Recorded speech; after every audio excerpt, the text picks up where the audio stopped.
Some bullies often come from families where everyone is angry and shouting all the time. That may cause them to act that way. Bullies often pick on someone they think they can have control over. They might pick on someone who is smarter than them, or they might pick on someone for no real reason at all. Bullies often pick on someone who is different from them in some way, or they may just pick on someone for no reason at all. Sometimes bullies know that what they are doing is hurting someone's feelings or is wrong. Some bullies may not know or care if it is hurting anybody's feelings.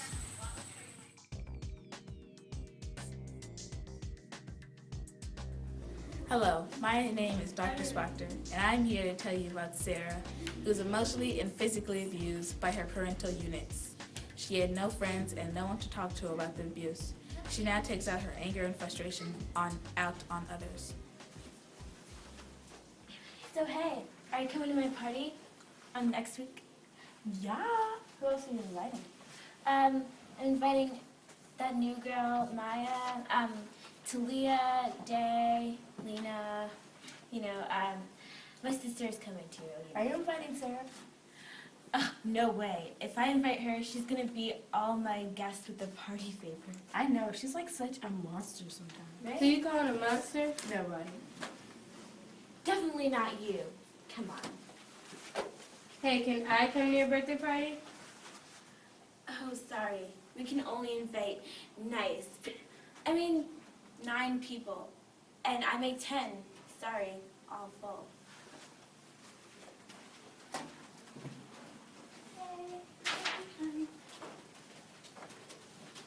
What are you looking at, new girl? Nothing. Give me your phone.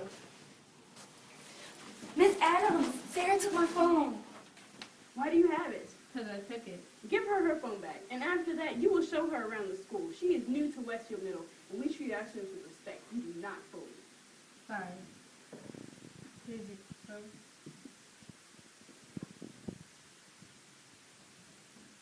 Hey, do you mind if I show you around the school? You look a little lost. Yeah. Just letting you know.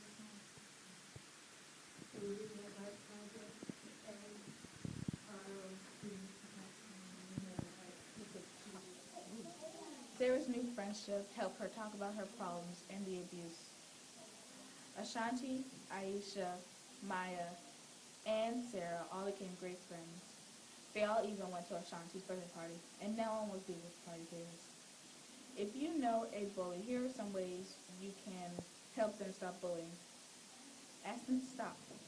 Tell a teacher. Talk to them and be nice to them. And certainly, but not least, be their friend.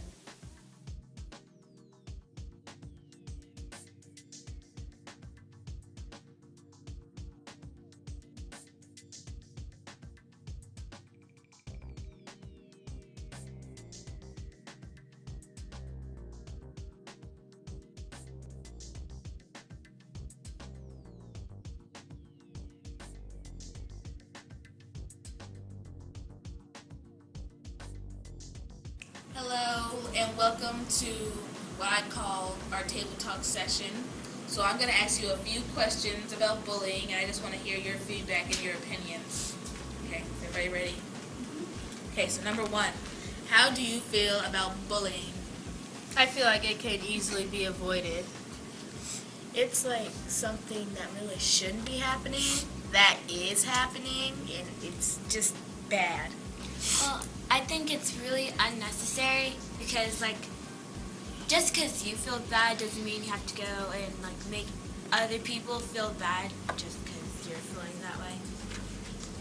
If you're bullied, just calm down. You can't calm down because you're mad, but just try not to face your anger out on other people, because all it's going to do is make them, it's like going to spread everywhere, so it's going to make other people feel bad, and then they're going to turn to bullies. So. I agree. I kind of have a conspiracy theory when I tell other people. They're like, I don't know, but I feel like it actually is real. I think that on, like, you know, Disney shows or Nickelodeon shows, there's always a mean person on the show, and they're always never facing any consequence. They may, like, punch you in the face or, like, get you in trouble, and they don't face any consequences. And I think that kids who are watching that show, who especially are young, they're growing up and thinking, hey, that's the way you treat people. And I think that they're glorifying someone because they never face any consequences, and then they're going to school and treating people the same exact way, and that's creating a cycle. And if we can get those characters out of shows like that that are influencing young kids, I think that we would really see a decline in bullying, in my opinion. But, you know, I agree with that too, because I was thinking, like, how you said that, and then it made me think, if there are parents who, like, are not as, I don't know how to put this, nice or something, like, the child always copies the parent most of the time. So, like, I feel like parents have a really strong influence on how their children act at school, because parents may think, oh, my child is an angel, they would never do that. But if you really think about how you're treating them at home and then how they go out and do it in school, it's really different. And I agree with the Disney Channel shows. I mean, I don't agree that you should take them out of that. I think personally that they should just probably change that. And I'm gonna use a reference that everybody knows. But SpongeBob. I do that. SpongeBob SquarePants. Squidward is always yelling at SpongeBob. I mean, it's like, I don't like you, SpongeBob. Like, and SpongeBob is just like so nice. I mean, like, what does SpongeBob do? And Squidward never gets fired for anything. I mean, he like sleeps on a job and he does everything wrong, but he never gets fired. I don't understand. But that's true. And I think that, well, I mean, I wasn't saying take those characters out, but if we could adapt their persona and their characteristics, like, you know, I can't, like, you know, they're characters in a show. You can't really change them as a person because they're not real people. But I think that they should be facing consequences, you know, and like we were talking about that show Victorious, you know, like I haven't watched that show in years because, you know, I'm too old for it, but, you know, that episode where they have the food fight, you know, and they have the food all over the walls, you know, and like the girl on that show is unbelievably rude. She is so rude. I just cannot stand the fact that she gets away with half the stuff that she does. And I don't appreciate that people so glorify her and look up to her. Because, you know, any young kid is like, oh my God, I love her. I think she's so cool. You know, she's so pretty. And then they start to put her on a pedestal where really her character doesn't need to be, in my opinion. So if we can make her so that her opinion, like her character, she expresses her opinion and maybe she like retracts it and says, you know, that was wrong of me. Let me step up to the plate and apologize for my actions. I think that would be much better.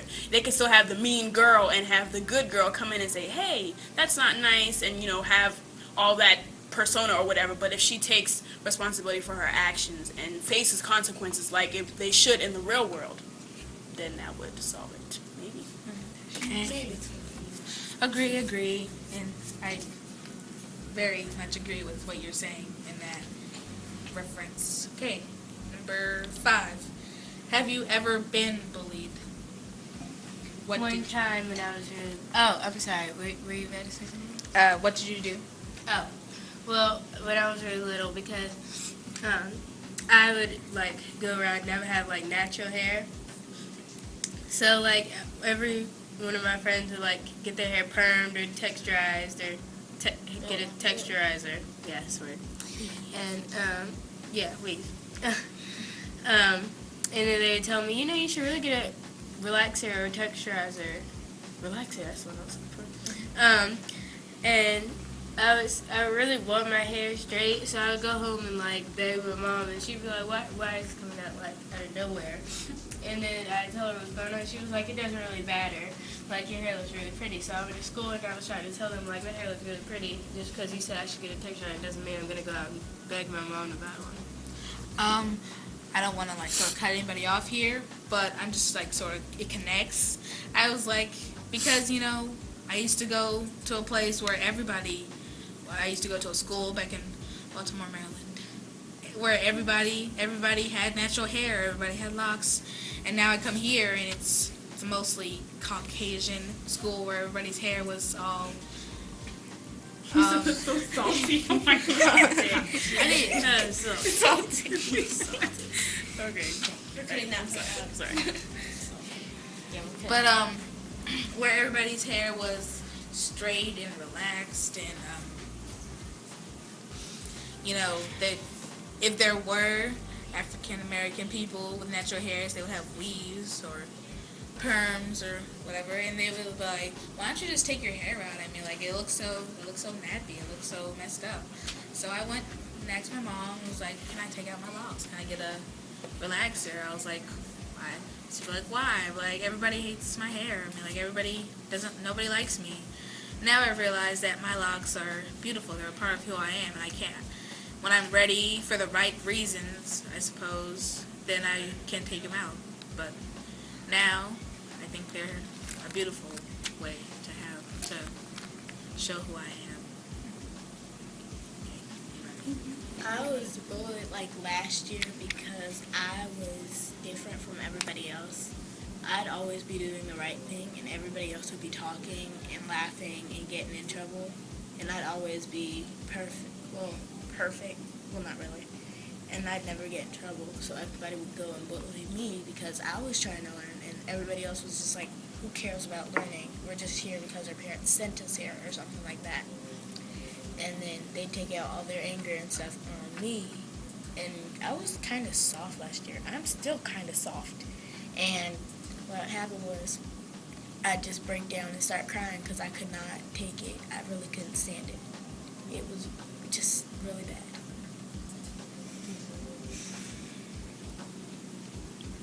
Anybody else? Okay. Number 8. Would you or have you ever made fun of someone to fit in? If you have, do you regret it now? Yes. You can go. I've never really like made fun of someone to fit in, like, yeah. But I do regret like laughing at a joke that somebody else said to make somebody else feel bad to fit in. And, yeah. Like if you're because some of our substitutes are like really short, so everybody would go and be laughing about it, and I'd be like, what's so funny? It's a teacher. Who cares if she's short, tall, fat, small? Doesn't matter. It's your teacher. You have to respect them for who they are. Yes, I think I have bullied someone. I think it was me and my friend. There was this boy that came in one day. I'm not going to say his name, but he came in one day, and it was like our first day of school, and he had on like some type of shoes or something. His pants were kind of all ripped up at the bottom, and his shirt was all sloppy and stuff.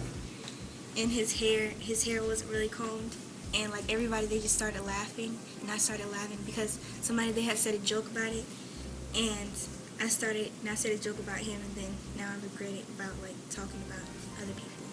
So Yeah, I've like last year, before this girl was like my best friend, like last year, they used to always like make jokes about her, like they used to like say she was like annoying and weird and stuff like that, and she acted like really like stupid, or not stupid, like annoying, and I used to like laugh about it. Like I used to like laugh because everybody else in the whole class was laughing. It's like, huh, that's really funny, even though it's not, and I would always make sure she was okay. And like we became like best friends. Like I started standing up for her when people were talking about her. So yeah, I don't regret it.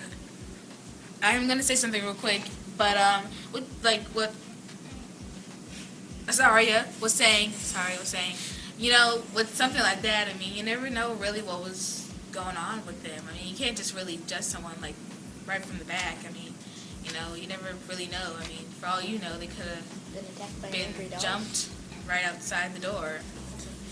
But Imani, I know, has been wanting to say something. Yes. There is a lady who is a teacher person, and she's kind of elderly, and she repeats the same thing, and she talks a lot. So, you know, we just want to get done with the test, and she's like, you know, and you know, trying to give us life lessons, and she like, you know, all the kids are like, man, this old lady, she's so whack, and I'm like, and then now I'm back in her class, and I feel so bad, because I was like you guys' age when it happened. I was like, oh, this is so funny. And now that I'm learning, like, the stuff that she's talking about is real stuff. You know, she wasn't giving us, like, old whack, like, you know, polish your shoes. She was giving us real life lessons, you know what I'm saying? So I appreciate that, and I kind of regret laughing at her because what I didn't know was that she was actually teaching us something. So. And I sort of have a teacher like that, but he repeats things, but they're like through days, and like nobody likes the teacher. And when I realized like people like say stuff and they like disrupt his class, and I realize now that I mean like yeah, he can be an annoying teacher, but he's just trying to do his job. He's just trying to do his paycheck, trying to live his life, and us just trying to disrupt his class. I mean, it's not me trying to disrupt his class, but it's just making his life harder. I mean, like, why do we have to do that? I mean, like, you know, he's kind of, you know, he's a male with long hair that he behind his ears. But okay, last question, I believe. Number 10. Are you friends with anyone who can be a bully at times? Yes, I am. Yes. Yes, I am. Someone. She's a girl. She's a girl. Yes, we are friends, but yes, and I do not want to say her name, but she is still my best friend, and she treats me nice all the time, and she talks about people sometimes, like, just like how Deonta said, sometimes she's nice around some people, and she's mean around some people, so it's like, it's almost like they have to look all nice and stuff, with their hair all pretty and stuff, so sometimes I wonder, like, if she's talking behind my back and stuff, so. Yeah, I think we all have a friend who's like been a bully at times. Like you know, like they'll say something like when somebody's not around. You think, oh, it's like no big deal, but like if it comes down to it, if that person was like right there, it'd probably be really hurtful. But like you just like brush it off, or whatever. It's not you, so but it could be you. So you gotta like watch who you hang out with. Yeah, and then like it's so crazy how like yeah, I'm friends with somebody who can be a bully at times, but it almost looks like she's not really trying to do that. It's like she's friends with like everybody, so it seems like sometimes if somebody is like bullying somebody, then everybody like expects so much from her, like bully type of way. But she'll be trying to tell people, you know, you need to be respectful. But it's like, yeah, and it's like sometimes in school she's going through some tough times because she's losing some friends. But everybody expects some stuff from her. So it's, yeah, weird. I know some people, I don't remember where, and they're nice, but as a group of friends, we're really nice people, but sometimes I see them in the hallways in school and other places, and they're really mean to other people, and whenever I see them, I'm like, you really shouldn't be picking on people like that, because one day that could be you, and you don't want that to be happening to you, and then they just brush it off like, yeah, whatever, and I'm like, that's really not cool at all. Okay. So thank you all for cooperating in my table talk session. I'm very happy to hear your feedback and your opinions on this topic of information. Thank you. Yay. When adults respond quickly to bullying, they get the message through that is simply unacceptable. Don't be an audience. Instead of laughing at it, you can tell the bully that it's simply uncool. Be their friend. Being friendly can go a long way towards stopping bullying. Here are some resources that you can use. StopBullying.gov and m.kidshealth.org.